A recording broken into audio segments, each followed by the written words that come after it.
نحمده ونصلي على رسوله الكريم أما بعد أعوذ بالله من الشيطان الرجيم بسم الله الرحمن الرحيم إن عدة الشهور عند الله 12 شهرا في كتاب الله يوم خلق السماوات والأرض منها 4 حرم ذلك الدين القيم وقال رسول الله صلى الله عليه وسلم صيام يوم عاشوراء أحتسب على الله أن يكفر سنة التي قبله أو كما قال رسول الله صلى الله عليه وسلم।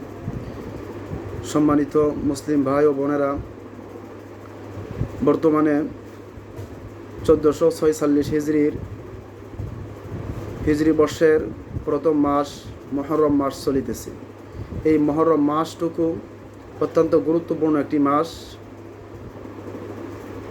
অত্যন্ত ফজিলতপূর্ণ একটি মাস। যেমনভাবে আল্লাহ সুবহানাহু তাআলা বলেন যে আরবাতুন হুরুম, 4টি মাস হলো সম্মানিত মাস, এর মধ্যে এই মুহররম মাসটুকু হলো সম্মানিত মাস। 4টি মাস হলো জিলকাদ, জিলহজ, মুহররম, আর একটি মাস হলো রজব মাস। এই 4 মাসের মধ্যে অন্যতম মাস হলো মুহররম মাস। কিভাবে? আল্লাহ রাসূল সাল্লাল্লাহু আলাইহি সাল্লাম হাদিসের মধ্যে বলেন আফজালুস সিয়ামি বাদা রমজান শাহরুল্লাহিল মুহররম আও কামা ক্বালা রাসূলুল্লাহ সাল্লাল্লাহু আলাইহি সাল্লাম। অর্থাৎ রমজান মাস, রমজানের পরে সর্বোত্তম মাস হলো মুহররম মাস। আর এই মুহররম মাসের সর্বোত্তম দিন, একটি গুরুত্বপূর্ণ দিন হলো আশুরার দিন। এই আশুরার দিন সম্পর্কে আল্লাহ রাসূল সাল্লাল্লাহু আলাইহি সাল্লাম হাদিসের মধ্যে অনেক গুরুত্ব দিয়েছেন। আল্লাহ রাসূল সাল্লাল্লাহু আলাইহি সাল্লাম হাদিসের মধ্যে বলেন সিয়ামু ইয়াউমি আশুরা আহতাসিবু আলাল্লাহি আন ইউকাফিরা সানাতাল্লাতি ক্বাবলা।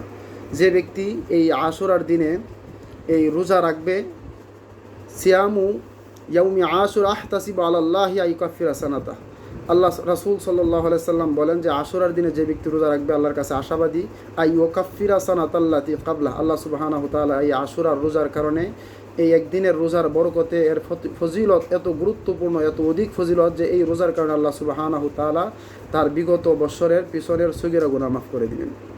তো এই দিনটুকু অত্যন্ত গুরুত্বপূর্ণ একটি দিন। যেরকমভাবে বিশ্বনবী সাল্লাল্লাহু আলাইহি সাল্লাম এই গুরুত্বের সাথে এই দিনটুকু পালন করেছেন, নিজে রোজা রাখেছেন আর আমাদেরকে রোজা রাখার ব্যাপারে উৎসাহিত করেছেন। আল্লাহ রাসূল সাল্লাল্লাহু আলাইহি সাল্লাম যখন মদিনায় গেলেন, দেখেন মদিনার ইহুদিরা কী করতেছেন, এই দিনে রোজা রাখতেছেন। তখন আল্লাহ রাসূল সাল্লাল্লাহু আলাইহি সাল্লাম বললেন, তোমরা এই দিনে রোজা রাখে কেন? তখন মদিনার ইহুদিরা বলল যে আল্লাহ সুবহানাহু তাআলা আশুরার অর্থাৎ মুহররমের 10 তারিখ আশুরার এই দিনে আল্লাহ সুবহানাহু তাআলা হযরত মূসা আলাইহিস সালাতু ওয়াস সালামকে ফেরাউনের কবল থেকে হেফাজত করেছিলেন, রক্ষা করেছিলেন। এজন্য আমরা কৃতজ্ঞতা স্বরূপ এই দিনে রোজা রাখি।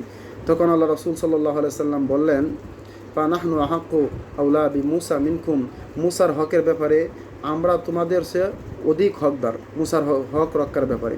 এজন্যই আল্লাহ রাসূল সাল্লাল্লাহু আলাইহি সাল্লাম এই দিনটিকে গুরুত্ব যেরকম ছিল, এর গুরুত্ব বুঝে, এর ফজিলত বুঝে আল্লাহ রাসূল সাল্লাল্লাহু আলাইহি সাল্লাম রোজা রেখেছেন, আমাদেরকে রোজা রাখার কী করেছেন, নির্দেশ দিয়েছেন। বিশেষ করে এই মুহররম মাসের আশুরার 10 তারিখে যেরকমভাবে গুরুত্ব আছে, ফজিলত আছে, ঠিক তদ্রূপভাবে আমাদের সমাজে প্রচলিত অনেক কুসংস্কার আছে। এই মুহররমের 10 তারিখ বিশেষ করে কুসংস্কারটা হলো যে হযরত হুসাইন রাদিয়াল্লাহু তাআলা আনহু কারবালার প্রান্তরে উনি যে আশুরার মুহররম মাসের আশুরার দিনে মুহররমের 10 তারিখে নির্মমভাবে শহীদ হয়েছিলেন, এই দিনটাকে নিয়ে অনেক সমাজের মধ্যে কুসংস্কার আছে। আল্লাহ সুবহানাহু তাআলা যেন আমাদেরকে সঠিক বুঝ দান করেন যে এই দিনে হযরত হুসাইন রাদিয়াল্লাহু তাআলা আনহু ইন্তিকাল করেছেন, এজন্য এই ব্যথায় আমরাও ব্যথিত। এর মানে এই নয় এই দিনকে কেন্দ্র করে, হযরত হুসাইন রাদিয়াল্লাহু তাআলা আনহুকে কেন্দ্র করে আমরা বিভিন্ন কুসংস্কারে লিপ্ত হব, বিভিন্ন বেদাতে আমরা লিপ্ত হব। এই আমরা শিয়া সুন্নিদের যে মতাদর্শ আছে এগুলো আমরা করব, তাজিয়া মিছিল বাহির করব, ডোল ডুগ্গি বাজাবো, জিকির আজগার করব বেফরদাভাবে। অর্থাৎ এই দিনকে নিয়ে আমরা নানা রকম কুসংস্কারে লিপ্ত হয়ে যাব। এই দিনটি অত্যন্ত গুরুত্বপূর্ণ দিন। এই দিন আল্লাহ রাসূল সাল্লাল্লাহু আলাইহি সাল্লাম আমাদেরকে হাদিসের ভাষা মতে শিক্ষা দিয়ে গেছেন যে এই দিনে তোমরা রোজা রাখো আর বেশি পরিমাণে কী করো, তোমরা তওবা করো। এই দিনটুকু বেশি পরিমাণে তওবা করার দিন। আল্লাহ রাসূল সাল্লাল্লাহু আলাইহি সাল্লাম যে তওবার যে কালেমাগুলো আমাদেরকে শিক্ষা দিয়েছেন, আমরা এই দিনে বেশি করে এই কালেমাগুলো আমরা পড়তাম। বিশেষ করে তওবাতুল ইস্তিগফার, যে তওবা কথাগুলা ওই ইস্তেগফারের মধ্যে বর্ণনা করা হয়েছে, এই কথাগুলো আমরা বেশি বেশি করে পড়তাম, এই তোবাটুকু আমরা বেশি বেশি করে, এই তোবা ইস্তেগফার আমরা বেশি বেশি করে পড়তাম। তোবা ইস্তেগফার হলো আল্লাহুম্মা আনতা রাব্বি লা ইলাহা ইল্লা আনতা খালাকতানি ওয়া আনা আবদুকা ওয়া আনা আলা আহদিকা ওয়া ওয়াদিকা মাস্তাতাতু আউযু বিকা মিন শাররি মা সানাতু আবুউ লাকা বিনি'মাতিকা আলাইয়া ওয়া আবুউ বিযামবি ফাগফির লি ফাইন্নাহু লা ইয়াগফিরুয যুনুবা ইল্লা আনতা। তো সর্বশেষ কথা, এই লাইভটুকু এখন যারা দেখতেছেন বা পরে দেখবেন, আল্লাহ সুবহানাহু ওয়া তাআলা যেন আমাদের প্রত্যেককে তৌফিক দান করেন। এই মুহররম মাস চলতেছে, আজকে 8 তারিখ, আগামীকাল হলো 9 তারিখ, এরপরের দিন বুধবার হলো 10 তারিখ। এই 10 তারিখের রোজার ব্যাপারে আল্লাহ রাসূল হাদিসের মধ্যে বলছেন, এমনকি বলে গেছেন 10 তারিখের সাথে 9 তারিখ অথবা 11 তারিখ মিলিয়ে রোজা রাখো, ইহুদিতার বিরোধিতার করার্থে। এজন্য আল্লাহ যেন আমাদের প্রত্যেককে তৌফিক দান করেন, আমরা যেন এই 10 তারিখ অথবা 11 তারিখ, 10 তারিখ অথবা 9 তারিখ রোজা রাখতে পারি।